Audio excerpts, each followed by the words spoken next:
cœur du village encore ensommeillé, c'est aux dernières heures de la nuit. Silencieusement, le père de famille est descendu à sa cave pour y prendre la hache. Cette hache dont il ne se sert que pour fendre du bois.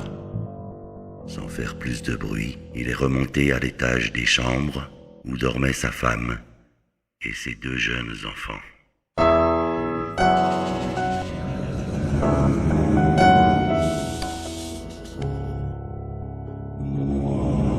Mais de qui parle-t-il? Je n'étais qu'un père aimant, un époux attentionné.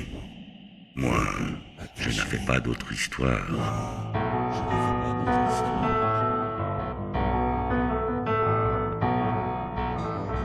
Il n'est rien arrivé, sinon cette nuit, oh, que la nuit était creuse.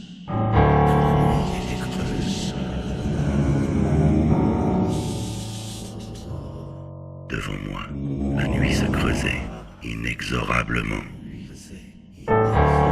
irrémédiablement sans fond. Et le vent soufflait trop fort.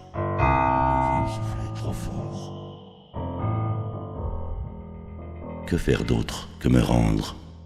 Tout abdiquer sans résister. Moi, je n'ai rien fait.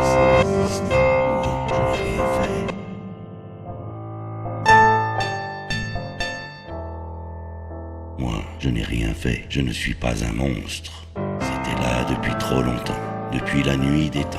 Cela ne pouvait pas m'arriver. Rien n'arrive qui ne soit déjà là depuis toujours. Ce n'était pas moi. Pas moi qui soulève la hache. Pas moi qui laisse s'abattre toute la masse du métal tranchant. C'est trop lourd. C'est trop lourd. Je ne suis pas un monstre. Moi.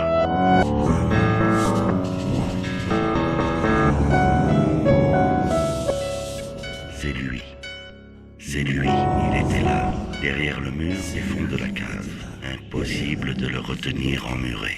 Lui, le monstre, il traverse les murs, tous les murs, à toutes les heures. Il pousse là, derrière, depuis toujours, tous les jours, quand jamais personne n'est là pour tenir le compte des jours. Il s'est jeté sur moi. Il s'est jeté en moi. Après, tout a été facile. Suffit de sauter dans le vide de son énorme gueule ouverte, dans le puits sans fond de ses entrailles insatiables. C'est facile de sauter dans ce vide.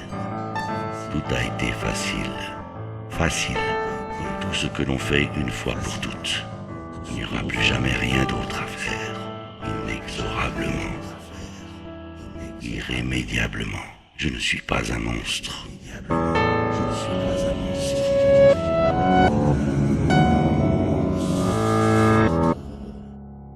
Silencieusement, il est descendu à sa cave.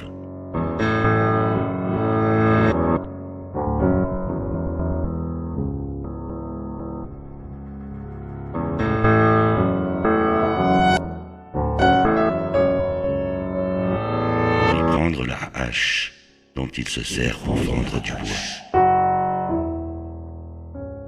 Sans faire plus de bruit, il remonte à l'étage où dorment sa femme et ses deux enfants.